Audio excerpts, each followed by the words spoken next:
नमस्कार दोस्तों, एक बार फिर से आपके अपने ही YouTube channel R square fantastic classes में स्वागत है। दोस्तों, आज के वीडियो हम चर्चा करेंगे हाइगेंस का द्वितीयक तरंग सिद्धांत के आधार पर प्रकाश का परावर्तन का व्याख्या, जो कि बहुत ही इम्पोर्टेंट है। और बता दें कि इससे पहले हमने चर्चा कर चुके हैं कि हाइगेंस का द्वितीयक तरंग सिद्धांत, जो कि बहुत ही इम्पोर्टेंट है, उस पर हमने पहले ही चर्चा कर रखे हैं। और इस वीडियो में आज चर्चा करेंगे हाइगेंस के द्वितीयक तरंग सिद्धांत के आधार पर प्रकाश का परावर्तन। ये क्वेश्चन बहुत ही इम्पोर्टेंट है, तो वैसे आप लोग जानते रहिएगा, ठीक है, कितना इम्पोर्टेंट है आपके लिए हमें बताने की आवश्यकता नहीं है। अगर नहीं विश्वास है तो आप क्वेश्चन बैंक उल्टा के देखिए, कितना बार ये क्वेश्चन आ चुका है एग्जाम में। या ये आएगा या परावर्तन का मतलब प्रकाश का परावर्तन का व्याख्या करेगा हाइगेंस के द्वितीयक तरंग सिद्धांत के आधार पर, या कहेगा प्रकाश का अपवर्तन। ये दोनों में से एक 100% एग्जाम में रहता। तो आज हम प्रकाश का परावर्तन का व्याख्या करेंगे हाइगेंस का द्वितीयक तरंग सिद्धांत के आधार पर, जो कि बहुत ही इंपॉर्टेंट है। और उतना ही तरीके से हम आज इसको कवर करेंगे शानदार तरीके से। तो चलिए हम स्टार्ट करते हैं। सबसे पहले फिगर पर चर्चा करते हैं। और यहाँ पे प्रकाश का परावर्तन है ना, तो प्रकाश के परावर्तन के एक परावर्तक सत्ता लेंगे। आप प्रकाश का परावर्तन पढ़ चुके हैं क्लास 10th में। आपतन कोण परावर्तन कोण के बराबर होता है, यानी कि आई बराबर आर, कौन आई बराबर कौन आर, ये बात जान चुके। अगर नहीं जानते तो प्लीज आप एक वीडियो में हम ओनली फॉर इसी के बारे में चर्चा की, आप उसको जाकर देख लीजिए ताकि समझ में आपको आ जाएगा। तो फिलहाल हम यहाँ पर बात करते हैं, और जितना बात हम बोलेंगे उतना ही बात आपको थोड़ा भाषा में लिखना होगा। डायग्राम अगर समझ में आ गया तो हर एक चीज़ आपको समझ में आ जाएगा, और नहीं भी अगर समझेगा तो हम आपको समझाने का गारंटी लेते हैं। चलिए सिर्फ वीडियो को अंत तक देखिए। देखिए, सबसे पहले मान लेते हैं कि एक परावर्तक पृष्ठ, ठीक है, या सतह कहिए, ये मान लीजिए एक परावर्तक सतह, ठीक है, इस तरीके से कर दीजिए। ये तो कोई इतना करने में एक कोई बहादुर वाला बात है नहीं, आप भी इसको कर सकते हैं, इसमें कोई दिक्कत वाली बात है नहीं। चलिए, एक परावर्तक सतह हो गया, ठीक है। अब देखिए, परावर्तक सतह हो गया तो इसका हम कुछ नाम दे देते हैं। नाम दे दीजिए जेड और जेड डैश, ठीक है, कोई दिक्कत नहीं। तो यहाँ से इसको क्या कर सकते हैं कि माना कि जेड और जेड डैश क्या है, परावर्तक पृष्ठ कहिए या सतह कहिए, यहाँ से कोई दिक्कत नहीं। अब देखिए दोस्तों, अनंत से दो प्रकाश की किरणें एक साथ चलती है। अनंत से दो प्रकाश की किरणें बहुत चलती है, लेकिन यहाँ पे, ठीक है, अनंत से दो प्रकाश किरण आती है और इस परावर्तक सतह पर पड़ती है। दोनों एक साथ ही एक ही समय में चलती है। देखिए इस तरीका से,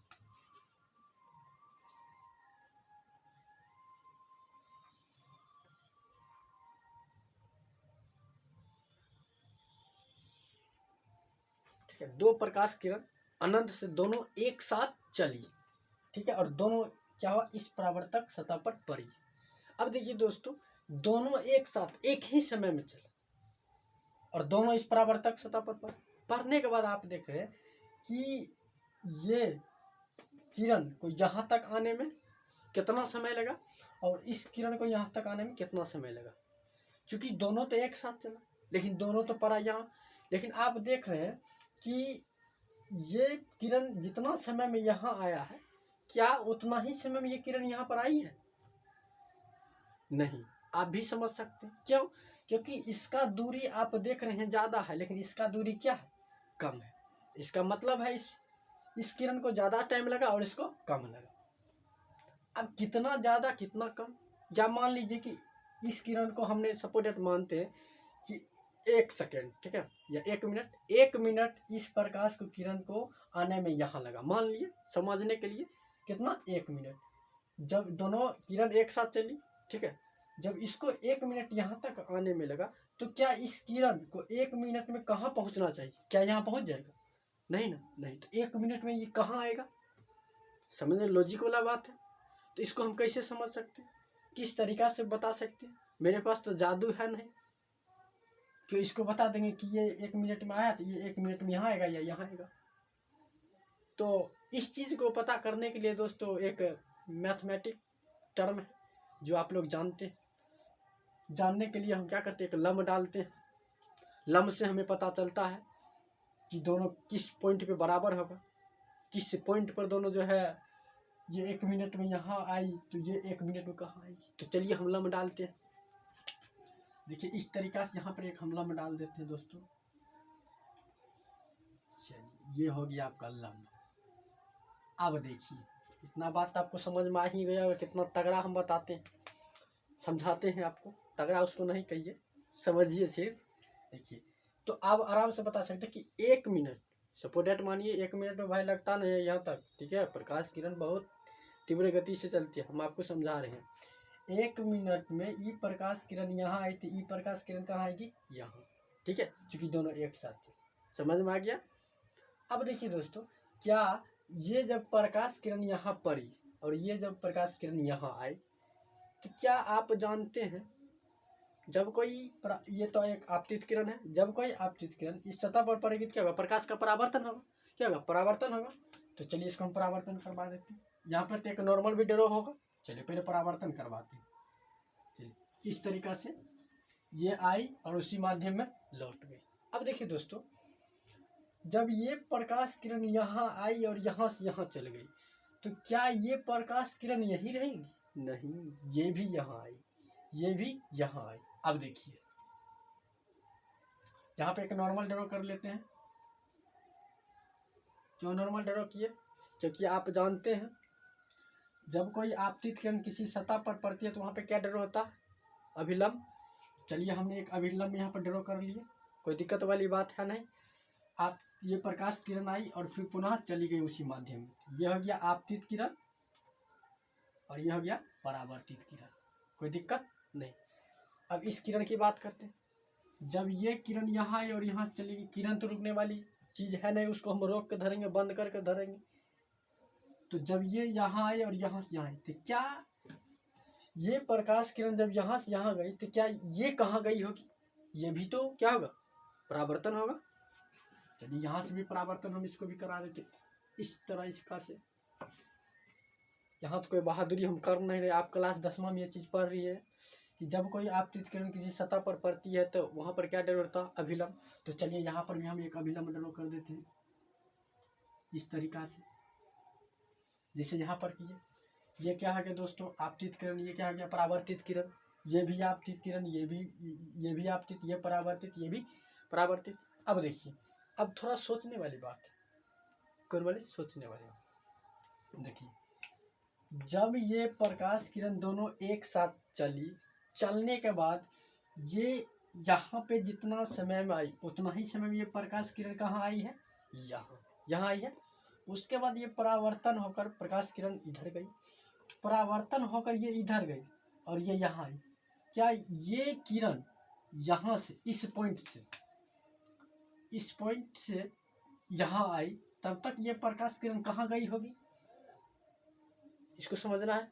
जिस तरीक़ा से हमने ये देखे कि दोनों प्रकाश किरण एक साथ है और ये यहाँ आए आके गिरी और ये यहाँ आके गिरी, तो इसका टाइम ज़्यादा लगा, इसका टाइम कम लगा, तो दोनों का टाइम किस पॉइंट पर इक्वल होगा, कितना दूरी पर, तो इस दूरी पर ये दोनों क्या है, अभी सेम है, ठीक है, यहाँ पर सेम है। यहाँ के बाद ये प्रकाश किरण यहाँ ही और यहाँ के बाद ये यहाँ भी, तो इस प्रकाश किरण को यहाँ तक आने में जितना समय लगा उतना ही समय में ये प्रकाश किरण कहाँ गई होगी, इसको चेक करना। तो इसमें भी जादू है नहीं, अभिलंब डालकर चेक करेंगे। तो चलिए यहाँ से देखिए इस तरीक़ा से, इसको बाद में ड्रॉ कर देंगे। यहाँ से एक अभिलंब ड्रॉ कीजिए सीधा इस तरीके से, ये भी 90 डिग्री। अब यहाँ पर एक आप अभिलंब ड्रॉ को नॉर्मल कर लीजिए। अब देखिए इससे हमको, इस थर्मामीटर से हमें पता चल गया कि ये प्रकाश किरण जब तक यहाँ आई तब तक में ये प्रकाश किरण कहाँ आई, जहाँ आई। जाहिर सी बात है कि जिस प्रकार से ये प्रकाश किरण यहाँ आई तो ये प्रकाश किरण यहाँ पहुँची। जब ये प्रकाश किरण यहाँ से यहाँ आई तो ये प्रकाश किरण कहाँ से कहाँ गई, यहाँ से यहाँ गई। इतना बात समझने में कोई दिक्कत है नहीं, आपको समझ में आ गया होगा। इस चीज़ को चेक करने के लिए हम मैथमेटिक टर्म का यूज करते हैं, ठीक है, तब हमें पता चलता है, तो हमने यूज किए। चलिए अब इसका नाम डाल दिए, इसका हम नाम डाल देते हैं ए, इसका बी, इसका नाम डाल लीजिए आप ए डैश, इसका नाम डाल लीजिए बी डैश, इस बिंदु को, कोई दिक्कत नहीं। अब एक बार और हम आपको समझाते हैं। दोनों आपतित किरण है, एक साथ अनंत से चली। ई किरण बिंदु ए पर आई तो ये किरण बिंदु ए डैश पर पड़ी। क्या जब ये किरण ए पर पहुंची और एक किरण ए डैश पर पहुंची तो क्या दोनों एक ही समय में पहुंचे? नहीं। क्यों? क्योंकि इसका दूरी ज्यादा है और इसका दूरी कम है। तो क्या जितना समय में ये प्रकाश किरण ए डैश पर पहुंची है उतना समय में ये प्रकाश किरण कहाँ पहुंचेगी? बी बिंदु पर पहुंचेगी। कौन बिंदु पर? बी बिंदु पर। ठीक है। अब देखिए जब ए बिंदु से ये प्रकाश किरण परावर्तित होकर निकल गई तो ये निकल गई, जहां जाना होगा वहां चल गई। अब देखिए जब ये उधर चला गया और ये बिंदु बैठल तो नहीं रहेगी, ये भी दौड़ेगी। ई जब यहाँ आई, ई यहाँ से निकल गई, ई यहाँ से यहाँ आई। अब सोचने वाली बात है कि जब ये प्रकाश किरण यहाँ आई तो ये प्रकाश किरण कहाँ गई होगी? इसके लिए भी हमने क्या किए? लंब डाले। तो लंब यहाँ डाले इस तरीका से सीधा। तो अब हमें पता चल गया कि जितना समय में ये प्रकाश किरण यहाँ आई उतना ही समय में ये प्रकाश किरण कहाँ पहुंची? यहाँ। यानी कि ये और ये आपस में क्या है? बराबर है। जितना और ये आपस में क्या है दोस्तों? कह सकते हैं बराबर है। दोनों एक साथ आई इस बिंदु पर, एक ही टाइम में आई और इस प्रकाश किरण को यहाँ पहुँचने में जितना समय लगा उतना ही समय इसको यहाँ पहुँचने में लगा। अर्थात आप कह सकते हैं ए डैश बी बराबर किसका हो जाएगा? ए बी डैश हो जाएगा कि नहीं? हो जाएगा। इतना बात क्लियर हो गया। अब देखिए यहाँ से आप जानते परावर्तन के नियम से आपतन कोण परावर्तन कोण के बराबर होता। अब देखिए आपतित किरण और ये अभिलंब हो गया। आपतित किरण और अभिलंब के बीच कौन सा कोण बनता है परावर्तन के नियम से? उसमें हम बताएंगे, सारा चीज़ हम बताए हैं। आप नहीं देखे हैं तो प्लीज़ जाके देखिए, समझ में आ जाएगा। देखिए आपतित किरण और अभिलंब के बीच में आपतन कोण बनता है। ठीक है। कौन कौन? आपतन कोण। आपतन कोण को आई से सूचित करते हैं। तो ये हो जाएगा आपका आई। क्या हो गया? आई। और ये आपका 90 डिग्री है। ठीक है। क्योंकि लंब डाले तो 90 डिग्री शो करता है। ये 90 डिग्री है। अब देखिए उसी प्रकार से दोस्तों यहाँ ये हो गया आपका आपतित किरण और ये हो गया परावर्तित किरण। ठीक है। और ये अभिलंब। परावर्तित किरण और अभिलंब के बीच में कौन सा कोण बनता है? बोलिए। परावर्तित किरण और अभिलंब के बीच में कौन सा कोण बनता है? परावर्तन कोण, जिसको हम आर से सूचित करते थे। ये हो गया कोण आर और ये हो गया कोण आपका आई। यहाँ तक कोई समझने में दिक्कत नहीं दिक्कत हो गया होगा। आपतन कोण किसे कहते हैं? आपतित किरण और अभिलंब के बीच में जो कोण बनता है उसे आपतन कोण कहते हैं। आपतन कोण को आई से सूचित करते थे। ये कोण आई हो गया। फिर परावर्तित किरण और अभिलंब के बीच में जो कोण बनता है उसे हम परावर्तन कोण कहते हैं। परावर्तन कोण को आर से सूचित करते हैं, इसलिए। ठीक। अब देखिए ये आपका आर हो गया। ठीक है। और ये टोटल कितना है? 90 डिग्री। ये टोटल कितना है? गौर से देखिएगा। ये टोटल 90 डिग्री, ये टोटल 90 डिग्री। और ये सिंपल ये कोण आर है तो ये कोण कितना होगा? गौर से सुनिए एक बार और। ये टोटल हो गया 90 डिग्री और ये हो गया आर। तो ये कितना हो जाएगा? 90 माइनस आर। ये कोण कितना हो जाएगा दोस्तों? ये कोण हो जाएगा 90 डिग्री और माइनस आर। कौन कौन हो जाएगा?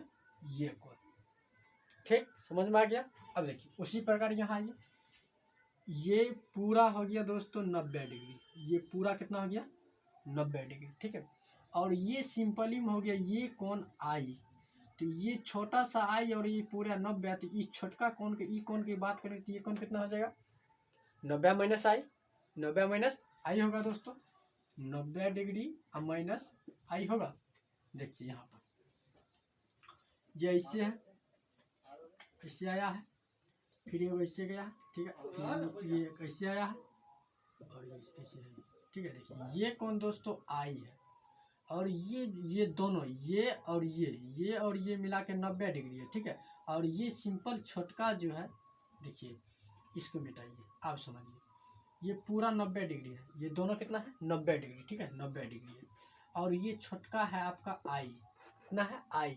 ये आई कोण है और ये टोटल 90 है। तो ये कितना हो जाएगा? ये 90 माइनस आई हो जाएगा। तो वही बात हमने की है, समझ में आ गया।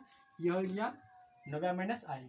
अब देखिए ये 90 माइनस आई होगा तो ये क्या होगा, ये हो जाएगा आपका आई, और ये क्या होगा इधर से आर हो जाएगा। ठीक है, इतना बात आपको समझ में आ गया होगा। अब देखिए ये आई कैसे हो गया, 90 डिग्री माइनस आई, अब प्लस का आई की 90 डिग्री माइनस आई, ये 90 डिग्री पूरना चाहिए। तो देखिए कैसे पूरेगा, 90 डिग्री माइनस आई अब प्लस का आई, ये कर जाएगा, कितना बचेगा 90, ये 90 डिग्री का हो गया। ठीक है, तो यहाँ से आपको इतना बात समझ में आ गया होगा। अब देखिए दोस्तों, फिगर का काम खत्म, फिगर का काम खत्म। आप देखिए इतना बात आपको समझ में आ गया, कोई दिक्कत वाली बात नहीं। एक बार फिर से लास्ट बार हम आपको फिगर समझाते हैं, और फिगर के साथ साथ आपको भाषा भी समझाते हैं। ठीक है, भाषा कैसे निकला गौर कीजिएगा। सबसे पहले माना कि जेड जेड डैश एक परावर्तक सतह है, और ये जो ए बी है ये तरंगार का काम करेगा। क्या चीज़ का, तरंगार। ठीक है, तरंगार, तरंगार क्या होता है कि प्रकाश के संचरण की दिशा में जो लंबवत होता है, ठीक है, वो क्या कहलाता है, तरंगार। तो देखिए ये प्रकाश का संचरण दिशा यही है, इस पे देखिए सीधा लंबवत है, तो ये क्या है, तरंगार्ग। ठीक है, तो ये तरंगार्ग हो गया। ठीक, अब देखिए माना कि जेड और जेड डैश एक परावर्तक सतह है या पृष्ठ है, जिस पर ए बी तरंगार्ग तिरछा आपतित हो रही है। ये तिरछा है और ये आपतित हो रही है तरंगार्ग। ठीक है, तरंगार्ग है और ये तिरछा आपतित हो रही है। कोई दिक्कत वाली बात नहीं ना, समझ में आ गया। फिर देखिए बिंदु बी को ए डैश तक पहुंचने में टी समय लगता है। यानी कि हम मान लेते हैं कि यहाँ से लेकर यहाँ तक का जो दूरी है वो टी मान ली, या मान ली समय टी मान ली, या दूरी टी मान लीजिए, कोई दिक्कत वाली बात है नहीं। तो हमने क्या किया कि ए बी एक तरंगार्ग है, ठीक है, जो तिरछा आपतित हो रही है। बिंदु बी से बिंदु ए डैश तक पहुंचने में कितना समय लगता है, टी समय लगता है। और तरंगार्ग की चाल हमने मान ली है भी, तरंगार्ग की चाल कितना मान लिए, भी। कोई दिक्कत वाली बात नहीं है।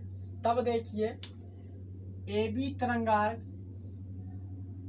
को आगे बढ़ाया जाता है। इस तरंगार्ग ए बी को हमने क्या करेंगे, आगे बढ़ाएंगे। तो आगे बढ़ाएंगे तो देखिए यहाँ पर छोटा छोटा कण होगा। जैसे ही इस ए बी तरंगार्ग को आगे बढ़ाएंगे तो ये तरंगार्ग क्या करेगा, इस छोटे छोटे कण से टकराएगा। इस छोटा छोटा कण से जो ही टकराएगा तो हाइगेंस के द्वितीय तरंग सिद्धांत के आधार पर क्या होता है, तरंगिकाएं निकलने लगती है। जिस प्रकार अगर गोली से छर्रा अगर निकलता है तो क्या वो कभी रुकता है, नहीं, वो जरूर अपना लक्ष्य को पूरा करता। ठीक उसी प्रकार दोस्तों, जो ही इस ए बी तरंगार्ग को इधर हम आगे बढ़ाएंगे तो ये क्या होगा, इस कण से टकराएगा, और जो ही ये इस कण से टकराएगा तो तरंगाएं उत्पन्न होगी। जिस प्रकार गोली से जो ही छर्रा निकला तो अपना लक्ष्य की ओर बढ़ जाएगा, उसको आप लोग रोक सकते नहीं। ठीक उसी प्रकार ये ए बी तरंगार्ग जो ही इस कण से टकराएगा तो क्या होगा, तरंगिकाएं निकलने लगती है। कहाँ से, हाइगेंस के द्वितीय तरंग सिद्धांत के आधार पर। समझ में आ गया। अब देखिए इतना बात आपको समझ में आ गया, और आप जानते हैं कि जितना समय बिंदु बी से ए डैश तक पहुंचने में लगता है उतना ही समय ए डैश को बी डैश तक पहुंचने में लगता है। ये बात हम पहले ही बता चुके। चलिए इतना ही बात आपको भाषा में लिखना, ठीक है। एक बार फिर से आपको बहुत ही अच्छा तरीके से भाषा समझा देते किस तरीके से लिखिएगा। माना कि जेड जेड डैश एक परावर्तक सतह है जिस पर ए बी तरंगार्ग तिरछा आपतित होती है। बिंदु बी को ए तक पहुंचने में टी समय लगता है तथा तरंगार्ग की चाल भी है। कोई दिक्कत नहीं, आगे बढ़ते। तरंगार्ग ए बी को आगे बढ़ाते हैं, तरंगार AB को आगे बढ़ाते हैं, तो तरंगार के बीच के कण, तरंगार के बीच में कण, ये जो तरंगार को जब आगे बढ़ाएंगे, इस तरंगार के जो बीच में कण होगा, उस कण से टकरा कर या उस कण से टकराता है, तो हाइगेंस के द्वितीयक तरंग सिद्धांत के आधार पर तरंगिकाएं निकलती है, तरंगाएं निकलती है। इतना बात समझ में आ गया। ये पॉइंट थोड़ा आपको कठिन होगा। देखिए ऐसे इसको समझिए, जब AB इस तरंगार का, इस AB तरंगार को हम आगे बढ़ाएंगे तो इसके बीच में जो कण होगा उस कण से टकराएगा, और जो ही टकराएगा तो तरंगिकाएं उत्पन्न होगी। तो हाइगेंस के द्वितीयक सिद्धांत के आधार पर तरंगिकाएं उत्पन्न होगी। कंप्लीट। और एक लाइन और लिखना है, बिंदु B को A' तक पहुंचने में जितना समय लगता है उतना ही समय बिंदु A' को B' तक पहुंचने में लगता है। कंप्लीट। इतना बात समझ में आ गया होगा। और हमने अभी जो भाषा आपको समझाया है वो आपके स्क्रीन पर आ गया होगा, आप उसको अच्छी तरीक़ा से देख सकते हैं। जितना चीज़ बोले हैं उतना ही चीज़ आपके सामने में आ गया है, उसको शानदार तरीके से आप देख सकते हैं, कोई दिक्कत वाली बात नहीं है। ठीक है, अब चलिए हम मैथमेटिक टर्म की ओर चलते हैं। और मेरा एक ही टारगेट है, एक ही लक्ष्य है इतना करने का, सिर्फ हमें दिखाना कि परावर्तन कोण अपवर्तन कोण के बराबर है या नहीं, वो भी कहाँ से, हाइगेंस के द्वितीयक तरंग सिद्धांत के आधार पर हमें दिखाना। ठीक है, तो चलिए मैथमेटिक टर्म की ओर चलते हैं। इतना बात समझ में आ गया। अब देखिए दोस्तों, हम यहाँ पे दो काम करेंगे, दो ही काम में हम समझ जाएंगे और दिखा भी देंगे, प्रूव भी कर देंगे आपतन कोण परावर्तन कोण के बराबर है। कहाँ से, हाइगेंस के द्वितीयक तरंग सिद्धांत की ओर। समझ में आ गया। चलिए देखिए, पहला नंबर हमें दो त्रिभुज में जाना। पहला त्रिभुज देखिए ये त्रिभुज,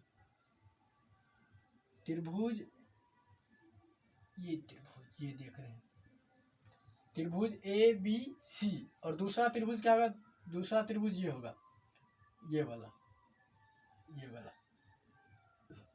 A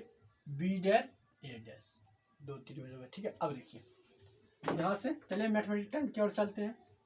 पहले त्रिभुज ABC में हम बात करेंगे, पहला त्रिभुज। चलिए ABC में बात करेंगे। ठीक है, ABC नहीं है, ABA' है, सॉरी C आ गया, क्योंकि ABC लगान है इसलिए C भी आ गया, ABA' है। ठीक है, तो ABA' त्रिभुज ABA' में चर्चा करते हैं। चलिए हम साइन थीटा की यूज करते हैं। आप जानते हैं साइन थीटा बराबर क्या होता है, P/H होता है। तो अब वहाँ पे थीटा क्या है, कोण है, यहाँ पे कोण क्या है, I है, तो इसलिए हम क्या लेंगे, साइन R। क्या लेंगे, साइन R। इतना बात क्लियर। चलिए यहाँ क्या लिखेंगे, साइन R है, I है दोस्तों, I है, साइन I बराबर, साइन थीटा बराबर क्या होता है, P/H, लंब बट्टा कर्ण। तो साइन I बराबर क्या होगा, लंब बट्टा कर्ण, P/H। अब P क्या है, लंब क्या है, त्रिभुज ABA' में लंब क्या है, आप जानते हैं थीटा के ठीक सामने वाली भुजा क्या होता है, लंब। जानते हैं, तो थीटा क्या है मेरा, ये है, ये थीटा, इसके ठीक सामने वाली भुजा क्या है, ये क्या होगा, लंब होगा। क्या होगा, लंब। तो लंब कितना हो गया, A', बट्टा कर्ण क्या होगा, A' सॉरी A और A' क्या हो गया, कर्ण हो गया, A और A'। कोई दिक्कत नहीं। अब देखिए हम मान लेते हैं यदि कोण बहुत छोटा हो, तब लिखिए, यदि कोण बहुत छोटा हो या कोण छोटा हो तब क्या होता, जैसे साइन थीटा किसके बराबर हो जाएगा, थीटा के बराबर।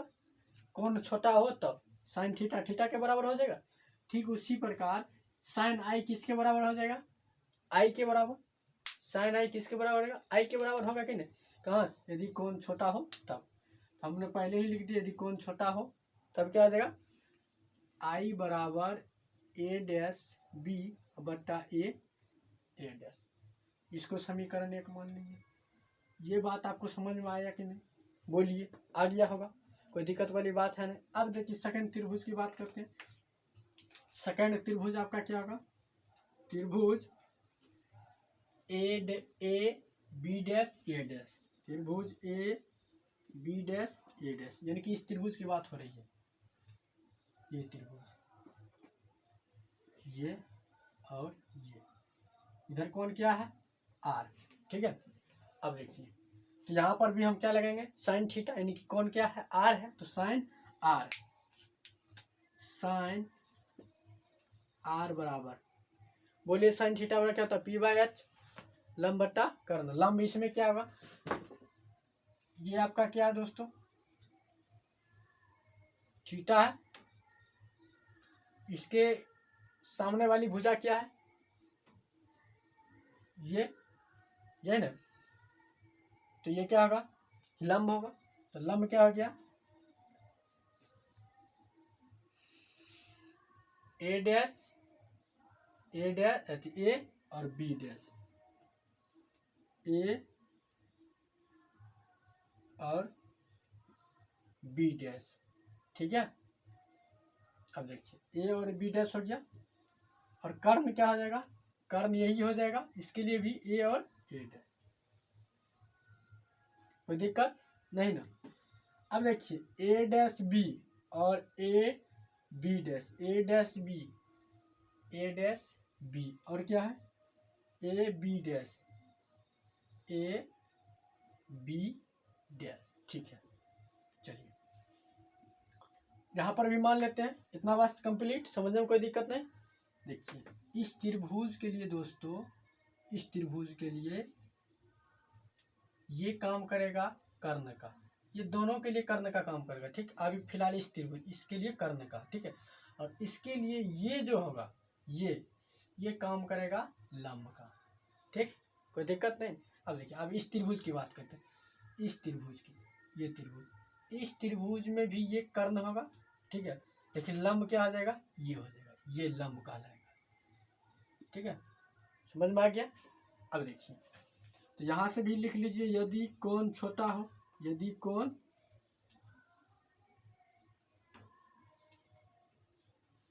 छोटा हो, यदि कोण छोटा हो तब क्या होगा, तब देखिए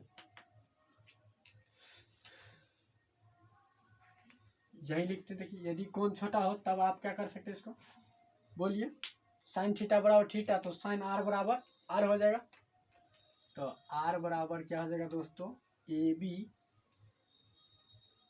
यानी ए बी डैश बट्टा ए डैश, इसको समीकरण 2 मान लिया, कोई दिक्कत नहीं। ये समीकरण 1 हो गया, ये समीकरण 2 हो गया।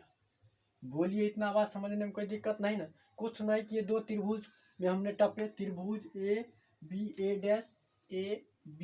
डैश, हमने साइन थीटा लगाए, तो साइन थीटा बड़ा क्या होता है, पी बट्टा एच, तो इस त्रिभुज के लिए लंब हो गया ये, तो लंब क्या है, ए डैश बी बट्टा कर्ण ए डैश, हो गया कंप्लीट। यदि कोण छोटा हो तो साइन थीटा बराबर क्या आता है, थीटा, तो यहाँ पर थीटा की जगह पर आई है, तो आई हो जाएगा, तो इसको हमने समीकरण 1 मान लिया। पुनः हम त्रिभुज गए ए डैश बी डैश एम, इसमें भी हम यहाँ पर कौन क्या है, आर है, तो साइन आर लगा, तो साइन आर बराबर क्या फॉर्मूला बनेगा, वही फॉर्मूला बनेगा पी बाई एस, तो इसके लिए पी क्या है दोस्तों, ए और बी डैश, थीटा के ठीक सामने वाली भुजा, थीटा ठीक सामने वाली भुजा ई है, तो यह क्या होगा, लंब होगा। और इस त्रिभुज के लिए थीटा, ये आपका थीटा है, थीटा ठीक सामने, तो सामने में क्या है, ये है, ये क्या होगा, इसके लिए लंब। समझ में आ गया, कोई दिक्कत वाली बात है नहीं। इसको हमने समीकरण यहाँ पर भी लिख दिया, यदि कोण छोटा हो तो आर बराबर इतना, समीकरण इसको 2 मान लें। अब देखिए समीकरण 1 और 2 आप क्या देख रहे हैं, कुछ नहीं, अभी बराबर नहीं है, बराबर है नहीं ना, यहाँ पर ए, समीकरण 1 देखिए, ए डैश बी है, ए डैश है, यहाँ पर देखिए ए और बी डैश है, लेकिन ए डैश, नीचे वाला बराबर है लेकिन ऊपर वाला बराबर है नहीं, बराबर होगा कैसे, हमने आपको पहले ही बताया, देखिए A dash B A dash B, ये हो गया ए डैश बी। उसके बाद A B dash, A B dash, A B dash, A और बी डैश, ये क्या ये दोनों आपस में बराबर है कि नहीं? हम आपको पहले ही बोले जितना समय में ये चीज यहाँ आता है उतना ही समय में तो ये यहाँ जाता है। जितना दूरी ये जितना दूरी यहाँ आने में तय करता है उतना ही दूरी ये यहाँ आने में तय करता है। पहले ही हमने आपको बताए थे कि ये इसके बराबर है, बताए थे कि नहीं? बताए थे। चलिए तो यहाँ से हम इसको क्या लिख सकते हैं, यानी कि ए डैश बी, ए डैश करेंगे ए डैश बी को हम, ये तो ए डैश बी हो किया, हमने ए बी डैश ये ए बी डैश को हम लिख सकते हैं ए डैश बी। यहाँ पर हम लिख देते हैं चूंकि ए बी डैश बराबर है ए डैश बी के, ये बात हमने लिख दी। अब जब बराबर है तो क्या ए डैश ए और बी डैश की जगह हम ए डैश बी डाल सकते हैं? डाल सकते हैं। चलिए यहाँ से यहीं आइए, यहीं आप करते हैं, थोड़ा एक लाइन की बातें हैं, यहाँ देखिए हम करते हैं। तो आर क्या हो जाएगा, इसको भी समीकरण तब दो नहीं मानिए, ए बी डैश की जगह पर हम डाल सकते हैं ए डैश बी बट्टा ए डैश, समीकरण दो, कोई दिक्कत नहीं, समझ में आ गया। ये हमने कैसे किया, हमने आपको पहले ही बता चुके थे कि ये और ये आपस में क्या है, बराबर है, ठीक है, पहले ही हमने आपको बता चुके हैं। तो इसलिए हम इसके जगह पर ये डालिए या इसके जगह पर ये डालिए, दोनों सेम है, कोई दिक्कत नहीं। आप गौर से देखिए समीकरण 1 और समीकरण 2, क्या आर एच एस बराबर है, यहाँ पर R H S A dash B बटा A dash, A dash B बटा ए डैश बराबर है। जब आर एच एस बराबर है तो एल एच एस बराबर होना चाहिए कि नहीं, होना चाहिए। यहाँ से लिख लीजिए समीकरण 1 तथा 2 से हम पाते हैं, क्या पाते हैं कि आई बराबर आर, बोलिए पाते हैं कि नहीं, आई बराबर। जब ये टर्म और ये टर्म बराबर है तो क्या ये और ये बराबर नहीं होगा। तो यहाँ से आपने देख लिया, हमने प्रकाश के परावर्तन के नियम को व्याख्या कर दिए हाइगेंस के द्वितीयक तरंग सिद्धांत के आधार पर। बस इतना ही चीज करना है, प्रूफ हो गया, व्याख्या हो गया, समझ में आ ही गया होगा, कोई दिक्कत वाली बात है नहीं। फिगर पाड़ना है, जितना भाषा हमने आपको बताया उतना भाषा लिख देना, ये चीज करते ना 100% 5 नंबर मिल जाएगा, कोई कमी नहीं है, कोई खोपी नहीं, कोई दिक्कत नहीं। चलिए आप इसे स्क्रीनशॉट ले लीजिए, फिर हम आपको नेक्स्ट वीडियो में मिलेंगे हाइगेंस के द्वितीयक तरंग सिद्धांत के आधार पर प्रकाश का अपवर्तन। फिलहाल आप इसे दोस्तों स्क्रीनशॉट ले लीजिए।